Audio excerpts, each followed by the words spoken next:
pues vamos a albergar en esta reunión. Y de un punto muy importante que ahorita tocó el compañero, el mayor Jaime, y es de las cosas que no se han podido lograr, de cómo podemos articularnos para que esto de la ley 70 ya surja, ya se fortalezca como, ¿sí? Como lo que debe ser, con los resultados que se gestionaron desde hace 33 años y que todavía 32 años, perdón. Y que ahora está desviado. Sí, exacto, y que está supremamente desviado pues de lo que ustedes como constructores de la ley 70 quisieron que en este momento se diera. Entonces, esos son los 5 momentos de esta reunión. Ya vamos en el momento número 3, que es presentación de la juntanza. Vamos a hacer una pequeña presentación muy rápida de lo que es eso de la juntanza y pues y por qué razón estamos trabajando en pro de lo de la ley 70, ¿sí? Y por qué se convoca también a ustedes como mayores y mayoras de esa construcción. ¿Listo? Creo que ya estamos, a falta todavía el compañero Jaime, creo que no le llegaba.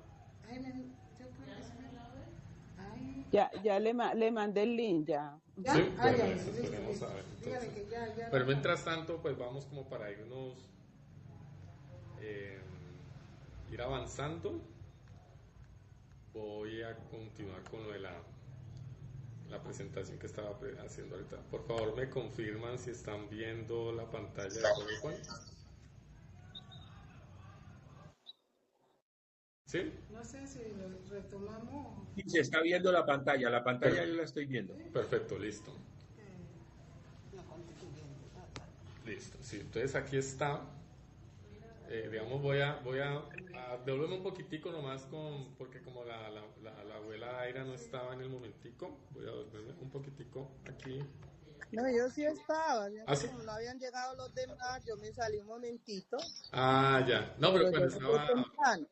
sí, cuando estaba aquí dando ya la presentación de lo de la juntanza. Entonces, bueno, digamos, la juntanza pues está constituida. Deme un momento. Aquí está, listo. Me toca darle entrada. Listo. Entonces, bueno, hablábamos pues que la juntanza está constituida, está organizada, tiene visión, misión. La mayora habló de que, pues, digamos que se va a conformar como gobierno propio, no como organización de base ni expresión organizativa, sino como gobierno propio, que eso es algo muy importante que tiene la juntanza. No es una cámara de comercio, no es una personería jurídica, sino que es la juntanza, la unión de todos los saberes, de todas las ancestralidades que tenemos, de esa relación que hay en el territorio y de algo que hablaban ahorita que preguntó la compañera, la mayora María del Pilar, y es esa relación campo-poblado. ¿Por qué es importante la relación campo-poblado? Y lo doy desde mi experiencia, y es que los asentamientos de nuestras comunidades que tuvieron que desplazarse hacia las ciudades por cantidad de situaciones, desplazamiento forzado, falta de oportunidades, narcotráfico, bueno, cantidades de cosas que tuvieron que trasladarse a las ciudades y tuvieron que convivir y vivir como viven en las grandes ciudades, perdiendo su ancestralidad, perdiendo la base de nuestra etnia, perdiendo el lenguaje, ¿sí? ¿Por qué? Porque nos tocó adaptarnos. ¿Y qué pasó? Pues nos volvimos nuevamente a una esclavitud moderna. Volvimos nuevamente a tener el patrón, después de que ya nos habíamos liberado. Entonces es cómo llevar esa relación que teníamos en el campo, que teníamos en el territorio, traerla también a las grandes ciudades en donde hay grandes asentamientos de comunidades negras reunidas, pero que tienen que lidiar con el día a día de las grandes ciudades. Entonces por eso es importantísimo eso de la relación campo-poblado. Hablábamos también de la misión, de lo misional que tiene la juntanza, y esa misión sale muy importante a partir de este punto que quiero leerles, que es trabajar en los 8 mandatos establecidos por la cumbre del año 21. De un momento, yo ingreso aquí. ¿Sí? Consolidado, sí. Es un mandato consolidado, ¿sí? Para que se ejecuten en los territorios a partir del Plan de Desarrollo Nacional Departamental, local y a partir del Plan de Acción de Mujeres conforme a la Resolución Internacional 1325. Eso es, digamos, es una abstracción de la misión de la Juntanza, pero ya vamos aquí pues en los 8 mandatos que se consolidaron en esa cumbre, ¿sí? El primer mandato es la coordinación nacional. Entonces, nosotros lo tenemos aquí como definir una coordinación nacional. Ese es el mandato, pero ya existe esa coordinación nacional. Precisamente estamos hablando en este momento con la coordinadora nacional de la macrorregión Pacífico, la mayora María Emérita Ibarra, ¿sí? Entonces, esa es, que es la encargada de articular desde los territorios hacia lo nacional la interlocución con el Estado colombiano y la comunidad internacional. Para esta coordinación lo que se hizo fue que se realizó un encuentro organizativo por cada departamento y se eligieron esos coordinadores o coordinadores en 32 encuentros. Eso fue la primera parte que se hizo. Luego de esa se realizaron 5 asambleas macrorregionales y se eligieron los coordinadores y coordinadoras macrorregionales. Y en el tercer encuentro o tercera actividad de esta coordinación fue la elección de los delegados y las delegadas macrorregionales y los delegados nacionales. ¿Listo? Segundo mandato de esa cumbre fue la reglamentación e implementación de la Ley 70 del 93, y en este mandato pues ustedes tienen una importancia, un carácter de importancia supremamente mayor, ¿sí? ¿Por qué? Porque pues ya es a nosotros entender como juntanza, comprender qué es lo que ustedes como mayores y los que concertaron esta ley, que hicieron esta lucha hasta que lo lograron, qué era lo que ustedes querían hacer para nosotros poder decir, venga, en esta generación, ¿cómo lo vamos a conseguir? Ya hemos escuchado de que se ha desviado el camino, se han ido por otras cosas que verdaderamente no es el objetivo de esa ley 70, entonces por esa razón se nos mandató como juntanza la reglamentación e implementación de la ley 70 del 93. Entonces, exigir al gobierno nacional la reglamentación de la ley 70 y definir los mecanismos necesarios para agilizar dicho proceso, mediante un trabajo fuerte de relacionamiento, y se estableció una ruta para agilizar el trámite de reglamentación y se estableció un compromiso con el Ministerio del Interior de adelantar este proceso. Se tiene como compromiso de alta consejería presidencial para los derechos humanos de conseguir y acompañar la cita con el presidente de la República, cita que ya se ha solicitado en varios escenarios, y pues vamos yendo paso por paso. El presidente ya autorizó que el Ministerio del Interior ya se reúna con la juntanza para escuchar todas esas cosas que tenemos en este momento pendientes por establecer con el gobierno nacional, para nosotros poder, digamos, adelantar todo lo que sea el proceso de reglamentación e implementación, ¿sí? O sea, es como una continuación de lo que ustedes hicieron en el principio y que han luchado y no han conseguido, digamos, los resultados esperados. Entonces, eso es un mandato para la juntanza, de la cual pues también hago parte yo. Un tercer mandato es el acceso a los espacios de participación y representación. Se consolidó el diagnóstico de estos espacios y se definieron varias acciones. Acción de incidencia política desde el presidente de la República, ministerios, departamentos administrativos y cada una de las entidades donde estén definidos estos cargos. Acciones legales para garantizar la participación de profesionales y técnicos del pueblo negro, afrocolombiano, rizal y palenquero. Y acciones legislativas en el Congreso para impulsar una norma de garantías de participación. Es muy importante el acceso a esos espacios porque sabemos de que es una ley que se debe implementar. Todo este tema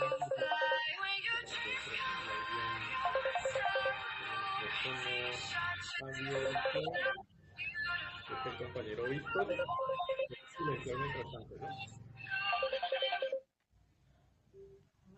Luis Alfonso. Luis, bueno, ya, que se me había quedado abierto. Bueno, eso entonces es, como estamos hablando de temas gubernamentales y de la reglamentación, es muy necesario pues que haya una incidencia en la gobernabilidad pues para poder implementar la ley 70. El cuarto mandato es la reactivación económica, que es establecer de manera urgente una mesa con las estructuras económicas del país, empresarios y gobierno, para promover una reactivación económica que esté dirigida a la población negra, afrocolombiana, palenquera y raizal. Dialogar con el gobierno para acceder a los 42 cargos existentes en el gobierno nacional y que en ellos esté representada la gente negra, afrocolombiana, palenquera y raizal. Segundo, una reunión con el empresariado del país, obviamente con el tema de la reactivación económica. Tercero, promover fondos con apoyo internacional para promover empresas en los territorios. Cuarto, establecer canales de comercialización nacional e internacional de los productos de las comunidades. El quinto mandato es el acuerdo de paz, capítulo étnico y crisis humanitaria. El primer punto pues, de ese acuerdo, de ese mandato, es impulsar los diálogos regionales de paz y los acuerdos humanitarios, reunión con el Alto Comisionado para la Paz y otras entidades responsables. Segundo, establecer una coordinación de los PEDER, municipios PEDER, donde hay población étnica para impulsar una ruta de exigibilidad conjunta y coordinada. Tercero, se estableció una priorización de implementación de proyectos de acuerdo al PMI desde la IAMPE. Se coordinará una reunión con las diferentes entidades responsables de esta implementación. Y cuarto, una ruta crítica de implementación del acuerdo final de paz y especialmente el capítulo étnico, de los cuales pues ya han salido varios proyectos en los que se está trabajando. Sexto mandato, protección, autoprotección y cuidado de la vida. El punto número 1 de este mandato es construir junto al Ministerio del Interior, la UNP y todos los organismos de seguridad pertinentes una estrategia de protección y autoprotección que no solo esté basada en la presencia de la fuerza pública, sino en la inversión social y en el fortalecimiento de la gobernabilidad, de la gobernabilidad étnica. Segundo, consolidar la ruta de protección individual y colectiva, donde ya existen algunas propuestas, como lo había hablado en el anterior. Tercero, consolidar las propuestas de protección y autoprotección de las comunidades y organizaciones, en las cuales ya también existen propuestas. Y cuarto, la reunión y concertación con las entidades responsables de estos temas para impulsar su implementación. Séptimo mandato, que ya es el tema de mujer, género, familia y generación, y es explícitamente desarrollar un plan de acción que atienda a las diferentes problemáticas que afectan a las mujeres, la familia y las personas diversas del pueblo negro, afrocolombiano, raizal y palenquero. Y como octavo, denme un momento, aquí el compañero Héctor, listo. Y como octavo mandato es la Plataforma Nacional de Jóvenes, que es crear una red de procesos organizativos juveniles afro de diferentes partes del país y aliados estratégicos como los consejeros municipales de juventudes afro. Segundo, se ha establecido un plan metodológico con el objetivo de atender los siguientes puntos: paz y crisis humanitaria, empleabilidad y emprendimiento, educación, etnoeducación y cultura, que es algo supremamente importantísimo. Sí. Y acá ya, digamos, tenemos una estructura organizativa que se construyó, exacto, se construyó con sabedores, sabedoras, mayores y mayores que conforman la juntanza en este momento, organizaciones de base que están en los territorios, consejos comunitarios y demás expresiones organizativas que conforman la juntanza en los territorios. Y entonces se determinó la manera de cómo se organiza y cómo, por decirlo así, se toman las decisiones y se reparte el trabajo para que podamos llegar a lo que nosotros esperamos, ¿sí? Eso es como el equipo técnico total de la juntanza, el equipo organizativo de la juntanza. Entonces va desde el centro, precisamente viene del centro, que es desde la mayor importancia que tiene la juntanza, que son el Consejo de Mayores y Mayoras, ¿sí? Entonces allí ya, a partir de los saberes ancestrales que tienen los mayores y mayoras, que se encuentran en los territorios, es que se construye de ahí hacia afuera. Entonces ya tenemos la coordinación nacional, tenemos una asamblea nacional, pues que es la que se encarga de establecer ciertas condiciones que van a ir hacia lo local. Entonces primero la asamblea departamental, que se encargaría pues de todo lo que son las organizaciones de base social comunitarias a nivel nacional. Luego vendría la asamblea municipal, que ya son las organizaciones territoriales y locales que se encuentran en cada una, de los territorios. Y de allí ya es lo que, digamos, los departamentos administrativos que conforman a la juntanza en su totalidad, para poder lograr lo que son los 8 mandatos, porque sabemos de que es un trabajo amplio, es un trabajo bastante que no es de la noche a la mañana. Ustedes que estuvieron en la construcción de Ley 70 lo saben muy bien, que eso es una construcción difícil, no es casi fácil. Entonces se requiere todo un equipo para poder lograr esos objetivos.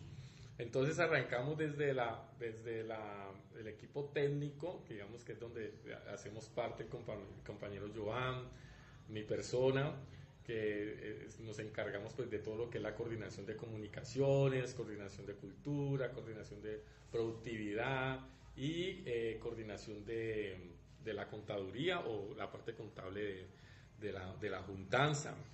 Luego viene la juntanza juvenil afrocolombiana, que ya es directamente un resultado de uno de los 8 mandatos. Los dinamizadores de instancia de participación ciudadana, coordinación y gestión de proyectos, equipo de relaciones internacionales, ¿sí? Luego viene la secretaría operativa, que se encargaría, pues estarían los delegados y la representación del Consejo de los mayores. Luego seguiría el equipo interseccional, que ya es el equipo de coordinación jurídico y de justicia propia en los territorios. La juntanza administrativa Katanga, pues que iba a ser digamos, una organización célebre de la juntanza, pero todavía no se ha definido esa instancia, pero lo tenemos ahí por si lo vamos a necesitar. Y la juntanza de diversidad y género, que es el Consejo de Mayores y Mayoras, pero que también está integrado por personas de género diverso, mujeres, ¿sí? Cabezas de hogar, víctimas, bueno, está bien conformado esa estructura. Entonces, bueno, eso es un plan de acción, pero no los quiero aburrir con eso, que es un montón de palabras, pero es un plan de acción que más o menos nacional, ¿sí? De cómo podemos nosotros entrar a gestionar todos los recursos y todas las cosas que necesitamos para poder nosotros avanzar en todos estos procesos. Listo, muchísimas gracias por escucharme, y entonces vamos a darle paso a la siguiente parte de la reunión. Tengo manos levantadas por aquí. Primero vamos a darle paso pues a la mayora María del Pilar y luego sigue el compañero Alfredo. Daniel, se te cerró el micrófono y no sé qué estás diciendo. Sí, qué pena. Le iba a dar dejar de compartir, le estaban a cerrar el micrófono. Decía era porque voy a dar palabra a las personas que levantaron las manos antes de seguir al siguiente punto. Y entonces vamos con la mayora, ¿sí? María del Pilar y luego el compañero Alfredo, ¿sí? Bueno, venga, abrir la fila. Así estamos. Primera compañera. Sí, hola, Daniel, sí, es una consulta. Dentro de los mandatos está la de la red de procesos juveniles, pero pues hablaba de los, como de lo que existe ahora, no sé si es fortalecer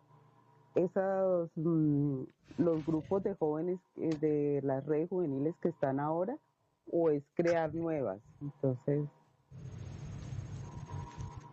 precisamente en temas de la juntanza como mandato propio, la idea es fortalecer las redes juveniles que ya existen, ¿sí? Que están en los territorios.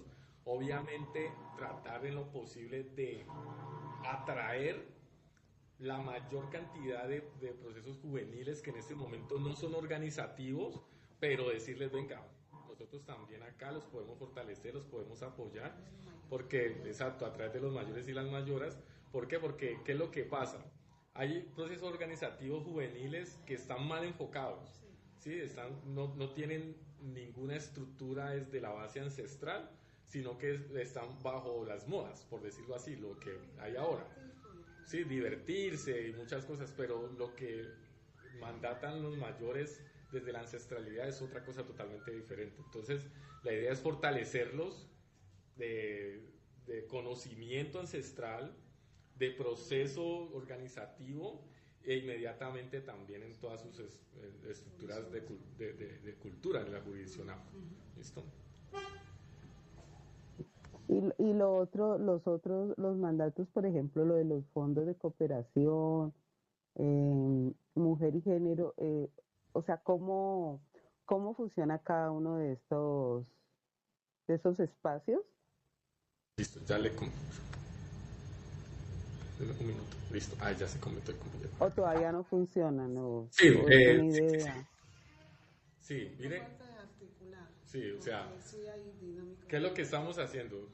Se está ya articulando, porque acuérdense que ahí estamos, nosotros tenemos no solo el mandato de género, sino que es desde la resolución 1325, que es el que apoya a todo lo que es el tema de las mujeres.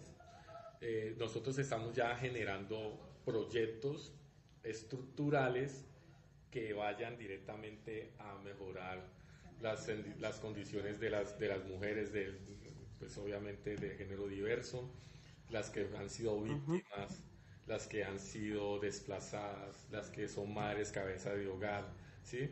Entonces, pero siempre actuando desde la parte ancestral, siempre actuando desde los conocimientos de los sabedores y sabedoras, porque pasa mucho, o sea, vamos a capacitaciones que vamos a fortalecer a las mujeres, entonces capacitaciones sobre violencia, y se quedó en la capacitación y se fueron para la casa a que le sigan dando violencia. Entonces esa es la estructura como lo estamos organizando. Precisamente por eso hay una parte en la estructura organizativa de la Juntanza que es un departamento que se dedica solamente al tema de mujer.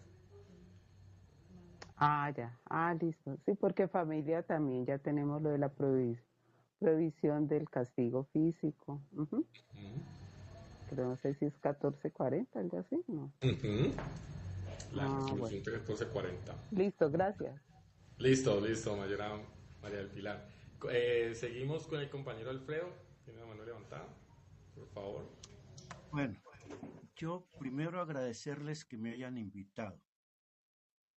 Segundo, yo estoy perdido en este espacio. La compañera Mayra dijo algo que con lo que yo pues era... Daira. Compañero, ¿cómo estás, compañero? Bien, Daireta. sobreviviendo aún. Véngase para Guay, Dios mijo. Acá estamos felices. Bueno, hágame un huequito por allá. Y pronto le llegaré porque Allá hay tierra, allá me hay ha tocado tierra. correr mucho de un lado para otro y yo no sé a dónde voy a ir a parar. Allá hay tierra, Y me van a estoy perdido por dos razones. La primera, porque con la presentación que acaban de hacer, me hablan ya de una estructura, inclusive se dijo que se hicieron 32 reuniones, que se seleccionó la gente, ya hay los delegados. Nunca fui invitado, nunca participé, nunca supe las reuniones. En alguna ocasión con María Emérita estuvimos charlando, inclusive cuando había una situación de Tumaco, que yo le decía, bueno, yo hasta donde pueda, porque pues yo no, desde que iniciamos este proceso, puedo, y perdóneme que retroceda un poco, en el 85 que empezamos a aprovechar la coyuntura del proceso de paz entre el M-19 y el gobierno nacional, nosotros vimos en ese momento que podíamos también meternos en el cuento de la reivindicación de los derechos del pueblo negro, y le dimos hasta inscribir a Carlos a la Asamblea Nacional Constituyente. Desafortunadamente no pudimos lograr que Carlos llegara. Continuamos con todo ese proceso, y yo contárselo a Daira o contárselo a María Emérita o a Don Po o a los finados y a las finadas, a tanta gente que estuvo en esto, pues redunda. Pues he seguido en el proceso, pero no me di cuenta nunca de la existencia de que ya se había conformado este tipo de organización, que no lo desmerito, al contrario, los felicito mucho. Pero voy a aprovechar, en medio de la pérdida que tengo, hablo de estoy en un espacio que ya está conformado y donde se han tomado decisiones, y hoy me invitan a escucharlos, y aprovecho para decir lo siguiente. Yo tengo aquí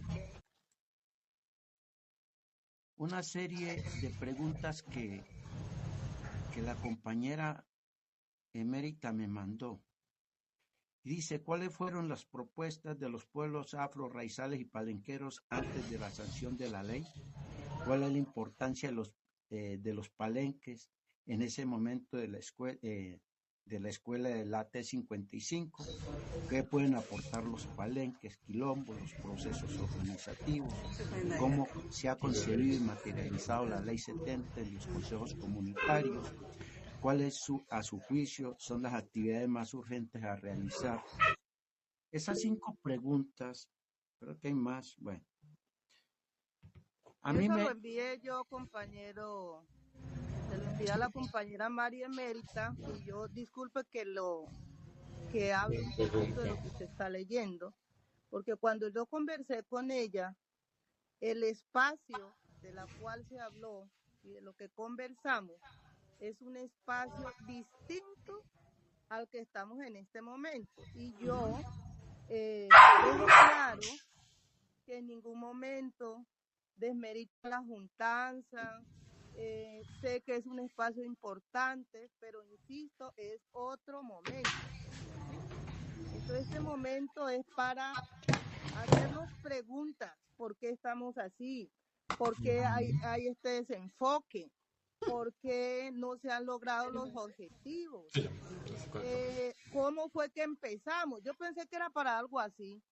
La verdad, yo pensé que era para algo así. Discúlpame. Por eso me permití hacer esas preguntas, y yo le dije a ella, envíeselas a los compañeros y que ellos también hagan pues sus preguntas, porque para mí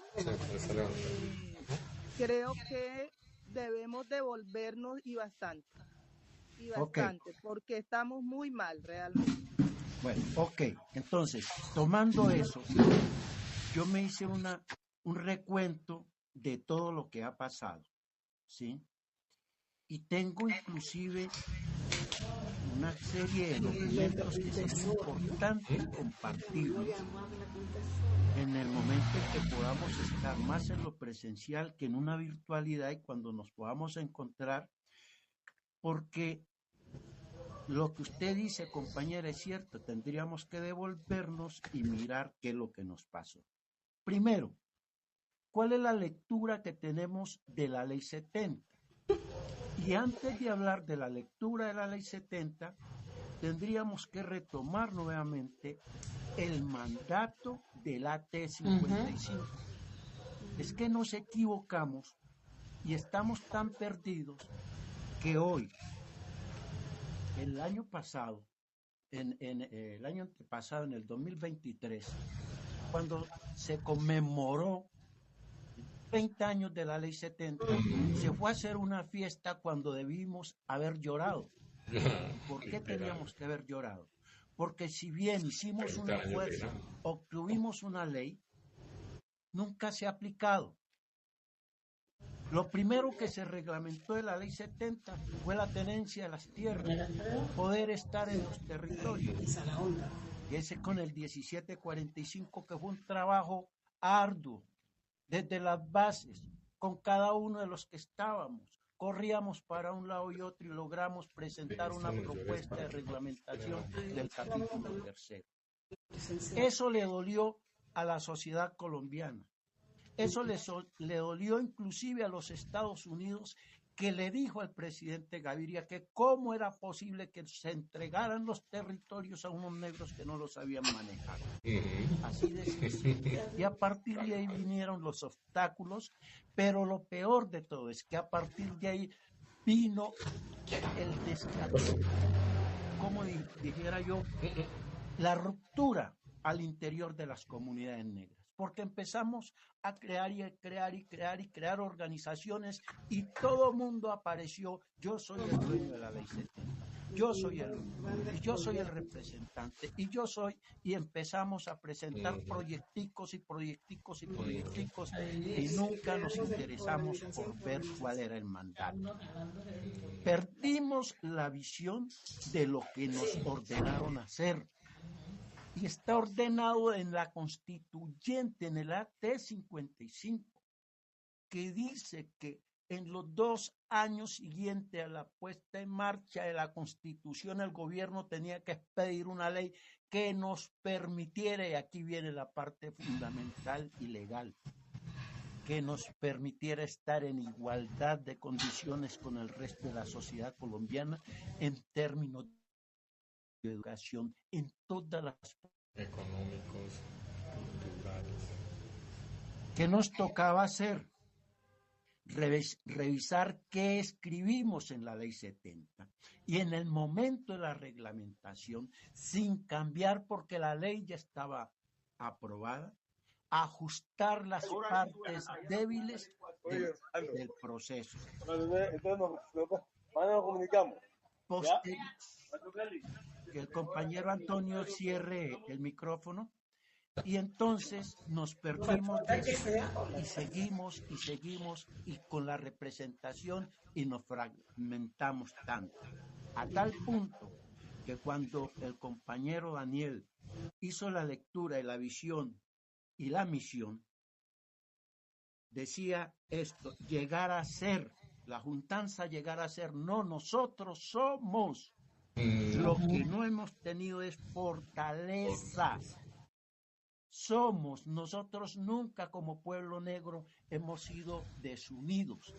Lo que ocurrió es que las situaciones políticas en el país, la violencia, no nos permitió juntarnos verdaderamente, y juntarnos no significa estar todos en el mismo lugar, sino habernos entendido frente a la necesidad de la vivencia en donde estuviéramos. Y viene la otra parte, que cuando la compañera María del Pilar preguntaba que le explicaran qué era la relación campo y poblado, permítame, compañero Daniel, corregir un poquito, no todo lo que dijo estuvo equivocado, gran parte de lo que dijo estuvo usted acertado, pero voy a contarle cuál fue la estructura que nosotros pusimos en la ley.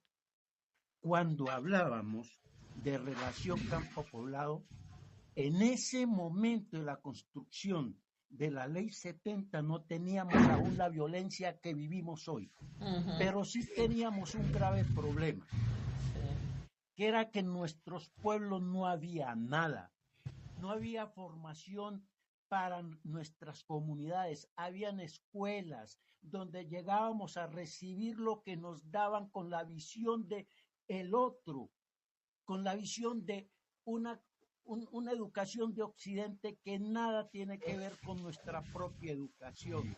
No teníamos, no se valoraba ni se aceptaba nuestra medicina, nuestros comercios no existían.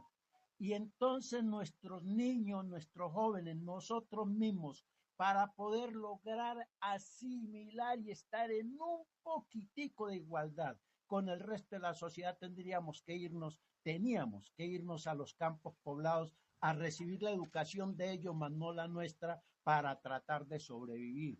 Entonces dijimos, necesitamos, y por eso le escribimos en la ley 70, la relación campo-poblado para que nuestros pueblos no se perdieran, y por eso la palabra juntanza tiene otra connotación. Era para nosotros seguir unidos en términos de identidad como pueblo negro. Esa es la parte fundamental de lo que nosotros vimos y que necesitábamos, y por eso la relación campo-poblado aún hoy es necesaria, y hacerla aplicar y hacer que efectivamente se cumpla, porque nosotros, acuérdese, hermana Mayra, América, acuérdese cuando nosotros hablábamos, cuando nos juntábamos, cuando llegaba julio y cuando llegaba diciembre, que hacíamos retorno a nuestros pueblos, y entonces en nuestros pueblos llegaba la gente nuestra que se había ido a trabajar como sirvienta, como mensajeros, como todo menos como un gran profesional a la ciudad para tratar de sobrevivir y de conseguir el sustento de la familia. Y hacíamos las grandes fiestas porque retornábamos a los territorios. Eso es lo que llamamos nosotros relación campo-poblado, para no perdernos en la maraña de un pueblo mayoritario que nos tiene aún dominados. Toda esa situación, cuando me dicen Mayra dice, tenemos que devolvernos, sí, tenemos que devolvernos ¿a qué? A mirar qué hicimos con la ley. He sido uno de los que ha peleado en este país por la reglamentación, a tal punto que se me persiguió cuando denuncié al presidente de la República por incumplir los mandatos de la misma ley, que era la reglamentación. Hace 2 años atrás, logré que el Consejo de Estado dijera, el señor tiene razón y hay que reglamentar, y tienen 6 meses para reglamentar, y no se ha dado. Y cuando llegó nuestro gobierno, cuando llegó nuestra gente, yo pensé que íbamos a reglamentar, y resulta que aún estamos perdidos. ¿Por qué no hemos podido avanzar? Nosotros avanzaremos, nosotros fortaleceremos nuestros pueblos cuando tengamos reglamentada la ley. ¿Para qué? Primero, para que no sea una ley de la Presidencia de la República y que se quede en el territorio nacional y en el Palacio de Nariño. Para que sea una ley que llegue a los municipios donde nosotros mismos podamos ejercer nuestras funciones, para que nosotros podamos ser determinadores de nuestro futuro, para que nosotros podamos decidir el qué hacer en nuestros territorios. Esa es la parte fundamental de la reglamentación, tener soportes jurídicos, técnicos, logísticos y económicos que nos permitan el desarrollo en nuestros territorios. ¿Para qué necesitamos la reglamentación? Como paso principal, para poder hacer organizaciones como las que ustedes están planteando hoy, que con un marco jurídico de derecho como pueblo en Colombia podamos autodeterminarnos. Y eso es mandato de la misma ley 70 y está escrito. Con nuestro sistema de derecho propio, dice clarito en la ley. Pero hay algo más importante. En el artículo 57 de la ley 70 reza: una vez, oiga bien la expresión, una vez elegido el presidente de la República, este nombrará una comisión de expertos para la formulación del plan de desarrollo de comunidades negras. Pues quiero decirles que tengo en este momento aquí en mis manos todos los planes de desarrollo con los montos establecidos para el pueblo negro. ¿Qué nos hicimos? Yo participé en la formulación del primer plan de desarrollo, que lo llamamos Plan de Desarrollo Selvático. Valor de ese plan de desarrollo, 2 billones de pesos. 94-98. 98-2002, otro plan de desarrollo para comunidades negras por otros 2 millones de pesos, billones de pesos. Y así sucesivamente hasta hoy, que tenemos un monto de 78, 87 billones de pesos para comunidades negras que nunca se ejecutaron. Por eso presenté la demanda en contra del presidente de la República. Y nosotros no hemos podido, ¿por qué? Porque cuando hay un plan de desarrollo, y les voy a poner el ejemplo mucho más claro, es que el Plan Nacional de Desarrollo, ¿qué hace con el Plan Nacional de Desarrollo? Lo distribuyen en cada uno de los ministerios, dicen para salud esto, para educación esto, para esto, para todo, lo reparten. El plan de desarrollo para nosotros nunca se ha ejecutado porque en los ministerios ni siquiera nos dieron estancias de qué ocurrió con eso. En un derecho de petición que solicité a la Corte Constitucional para ver si la ley 70 seguía vigente y si el artículo 57 estaba vigente, la Corte Constitucional respetuosamente me responde: efectivamente está vigente y debe de obligatorio cumplimiento. Mire todo lo que hemos perdido, porque nosotros en las juntanzas, cuando vamos a tratar de crear instancias que necesitamos para deporte, que necesitamos para salud, que necesitamos de esto, no necesitamos ir a pedir, porque como pueblo en este país tenemos el derecho y por eso se crea, se formula un plan de desarrollo para las comunidades con un presupuesto propio. No es un presupuesto que se extrae, sino que se da un presupuesto para las comunidades negras. Esas cosas, si no las hemos entendido, si no las manejamos, entonces nos vamos a continuar pidiéndole. El volumen está bajo. Por ejemplo, yo no escucho acá. Si pueden, compañero, altavoz para mi persona, que está con la letra H. Ay, el compañero Héctor, sí, acá estamos escuchando muy bien. El profesor Antonio, que le suene. Sí, se está escuchando muy bien. El volumen lo puse al máximo para poder. Sí, estamos escuchando muy bien. Bueno, entonces, ¿qué nos está ocurriendo? Cosas importantes. Mire, me voy a devolver otro poquito y perdónenme ustedes, pero si en una charla de esta no aprovecho para que nos compartamos nuestros pensamientos, no vamos a avanzar. Voy a devolverme. Paro de Quibdó, paro de Buenaventura, paro de Tumaco.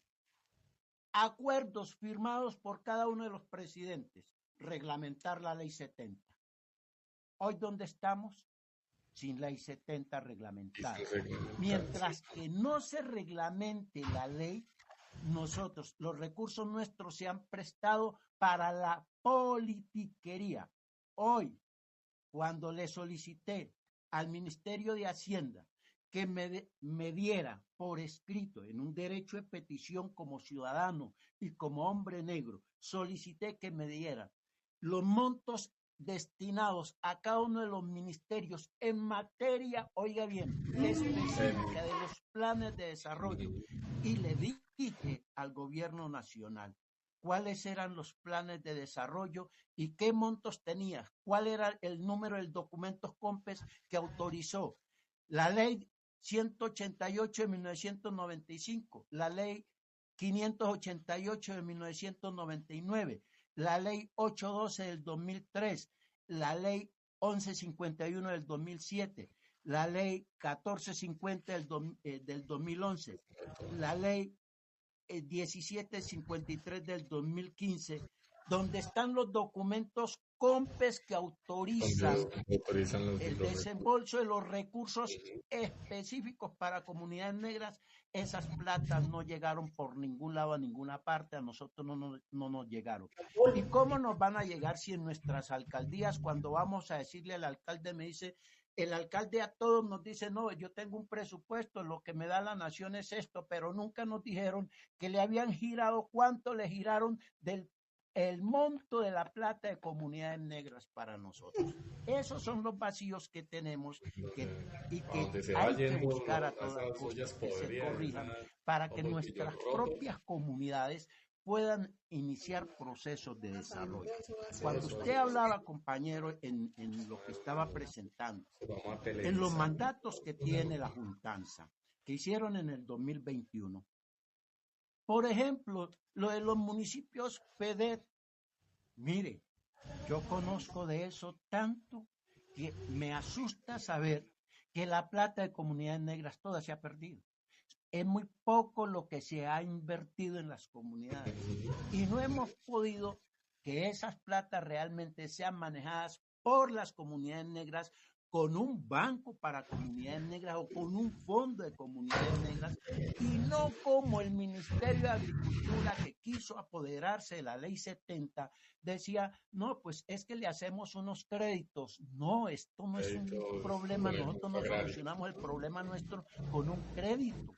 Nosotros solucionamos con la inversión, porque como colombianos hemos aportado en los impuestos que nos cobran por el ejercicio que hacemos, o cuando compramos, o cuando montamos empresa, o cuando solicitamos un crédito, hemos aportado como los demás para el presupuesto nacional.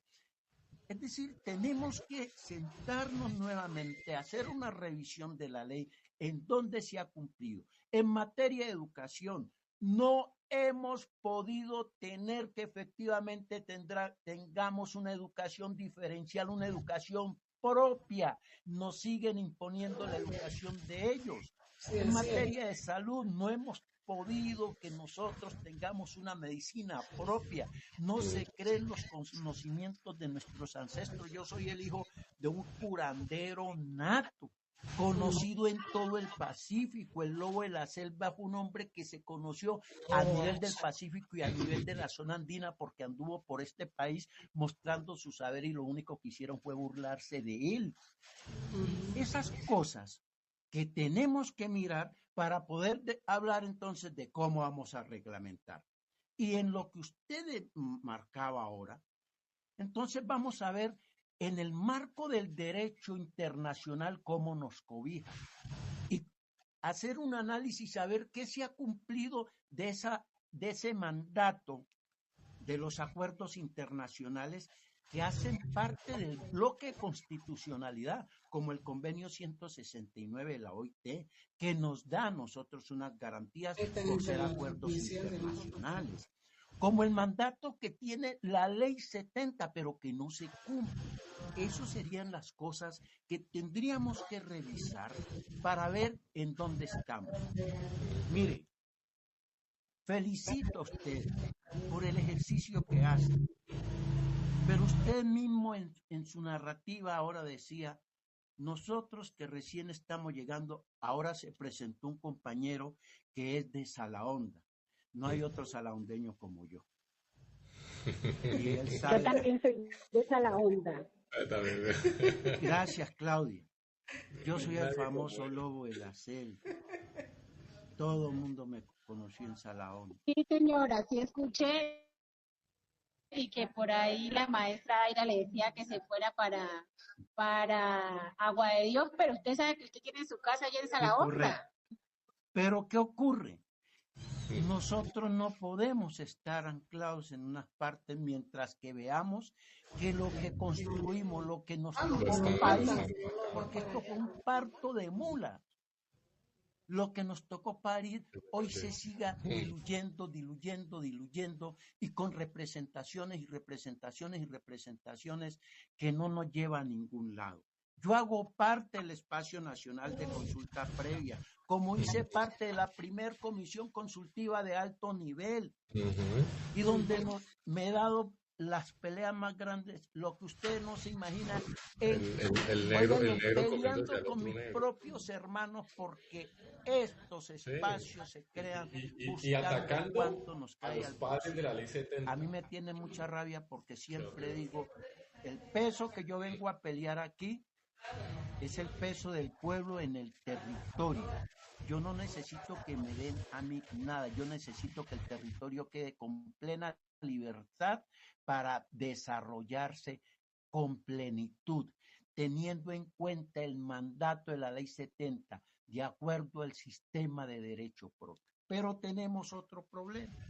Resulta que nosotros nos pusimos a crear consejos comunitarios, hicimos consejos comunitarios hasta de una sola familia. Cuando nosotros escribimos esto de la creación de los consejos comunitarios, júrelo, y quienes participamos en la formulación de esto dijimos, ojalá pudiéramos tener 3 consejos en el país. Así lo veíamos en este momento. Porque para nosotros la figura del consejo comunitario era la apropiación de los territorios donde estuvieran las comunidades negras en todo el país. Entonces no era consejito tras consejito y la competencia del consejito contra el otro consejito, sino tener una sola estructura. Y llegamos a hacer cosas como esta que hoy, anteriormente no se podía decir porque nos mandaban a matar. Hicimos todo un ejercicio para crear la región del Pacífico y hablamos de crear la región del Pacífico y dijimos que nosotros teníamos que ser una sola región y tener una sola gobernanza. ¿Quiénes eran nuestros primeros enemigos? Los alcaldes, los gobernadores. El gobernador de Nariño no quería saber nada de eso y nos ponía todos los obstáculos. El gobernador del Cauca no quería saber nada y nos ponía los obstáculos. El gobernador del Valle peor. Los únicos que eran departamento completamente negro era Chocó. Pero los chocuanos tenían un problema. El creerse de un linaje superior, y entonces si se creaba la región, ellos tenían que ser, y nosotros decíamos, mientras estemos pensando de esa manera, no habrá unión. Aquí tenemos que mirar criterios poblacionales, costumbres, tradiciones ancestrales y cantidad de cosas que nos llamaban. Como esta es una línea que pronto se puede suspender, porque no sé en qué condiciones los compañeros pudieron crear, voy a resumir. Tranquilo. Creo necesario. No se cierra el hino, ¿yo? Puede hablar, tranquilo. Bueno. Daniel, está muy importante como esta charla se debería grabar, ¿no se está grabando? Gracias, si todos me autorizan de una. Yo lo que la estoy es transcribiendo en este momento. Si me autorizan a grabarla. Bueno. Sí, perfecto. Listo, muchas gracias. Voy a resumir un poco más para darle la oportunidad a los demás compañeros. Quiero decir lo siguiente. Sí sería fabuloso, compañera, así como me invitó hoy María Emérita para esta reunión, que nos podamos encontrar previo a todas esas reuniones que ustedes están programando con unos delegados ya elegidos, porque yo, vuelvo a decir, me sentí perdido. Hacen la presentación, si ya tienen un poco de gente y ya está, ¿yo qué hago aquí? Bueno, pero no hay mal que por bien no venga, y una de las misiones que uno tiene, y en mi estado y a mi edad, es ayudar en la construcción y el fortalecimiento de lo que es lo nuestro. Sí sería interesante que nos pudiéramos encontrar y mirar, puedo proyectar en una reunión que pudiéramos hacer, proyectar esto que les he comentado, hacerlo en una forma más ordenada, el paso a paso, y de pronto hasta mucho más sintético, que ustedes puedan quedarse con esa información y desde ahí empezar a construir con esos jóvenes, con estos muchachos que están ahora, y que es cierto lo que decía Daniel en su exposición. Nosotros estamos, pero habemos muchos que hoy nos gusta el burum, bum, bum, bum, bum, bum, pero no sabemos desde la ancestralidad cuál era el mandato y hacia dónde queríamos ir y cómo estructurar un pueblo negro fortalecido desde su identidad cultural. Y la identidad cultural nuestra es tan rica, tan valiosa, pero no nos hemos salido. Yo he utilizado siempre una frase en en los momentos en que me puedo reunir con la gente. Tenemos que desaprender para aprender. Esa frase la acuñé en una reunión que teníamos en Perico Negro, por allá en 1993. En el norte del Cauca, y después cuando estuvimos en Buenaventura, en el río, allá se me va el nombre ahorita, en San Cipriano, le dije yo a Carlos, tenemos que desaprender para aprender, tenemos que quitarnos todo lo que estas universidades nos han dado, porque eso es lo que nos tiene a nosotros por fuera de nuestro propio contexto y nuestra propia realidad. Los invito. Esa persona, ese señor Jaime, que era en ese momento, era el que nos hacía las relatorías, que cree que yo no me acuerdo de él, y que él cree que porque se presentó y no me saludó, cuando yo saludé él no se había podido conectar. Él puede decir desde cuándo venimos hablando y el mismo idioma. Nos perdimos nosotros porque nos dejamos extraer de eso que queríamos y nos fueron llevando con el regalito del microproyectico y el microproyectico, y entonces como nos daban unos pesitos en un proyecto, fuimos aceptando. Hay alguien que en este país las instituciones odian, se llama Alfredo Riascos el Lobo, y ya me conocen porque en Bogotá llegó el Lobo, se acabó esto. ¿Por qué les digo que yo no voy para que me regalen $1 porque yo les he regalado tanto y ellos no tienen cómo devolverme lo que yo he dado? Y en nuestros pueblos le han dado tanto a esa gente que nunca tendrán cómo devolvernos. Es cierto, compañero Jaime Rivas, harto hemos luchado desde diferentes orillas. Hemos hecho una lectura de nuestro pueblo, pero todavía nos hace falta mucho. Y yo invito a usted, a los que me invitaron a esto, que un día nos reunamos. Ojalá lo pudiéramos hacer pronto. Yo tengo que de pronto en el mes de mayo, como hago parte de la Comisión Segunda del Espacio Nacional y yo jodo con el seguimiento del Plan Nacional de Desarrollo, ahora me han convocado a una reunión para del 3 al 10 en Bogotá. Y yo sí quiero llevar esta inquietud a Bogotá y decirle, mire, mientras que ustedes están pensando esto, nuestro pueblo está pensando diferente. Pero que esa diferencia nos una, que esa diferencia no nos destruya, que esa diferencia no nos haga crear más organizaciones y estructuras que en nuestros pueblos no se ven. Hace 2-3 meses pude ir al Tapaje nuevamente, entré por Buenaventura con gente tapajeña que me acompañaron llegar y me dijeron, ay Alfredo, yo creo, muchos de los viejos que están allá, que en ese entonces eran jóvenes, me decían, creíamos que te habían matado, porque vos con esa forma de decir las cosas al otro, mucha gente no le gusta, pero es la verdad. Gracias por haberme invitado. Lo llamo a la reflexión en términos de que nos regresemos a mirar el mandato constitucional de la T55, hacer una revisión de la Ley 70 para ver qué nos hizo falta de ese mandato en la transcripción, en la conversión de ese transitorio 55 en ley, dónde están los vacíos y cómo en este proceso de reglamentación podamos volver, Emérita, volver a lo que hicimos cuando estuvimos haciendo el trabajo del 1745, que fue reunirnos con la gente en el territorio y la gente determinó. Ese 1745 no lo escribió Hernán Cortés, Alfredo Riascos, para mencionar la gente de Nariño.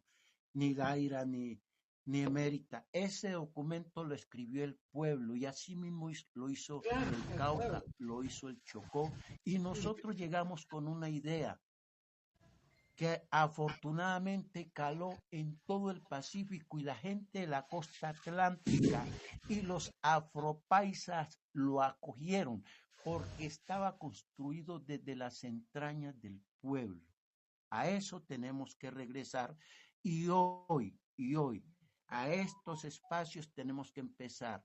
Primero, a decirle a nuestros jóvenes y a nuestros niños, decirles cuál fue la idea que tuvimos, mandar el mensaje para que ellos mismos, esa regeneración de los espacios, la transformación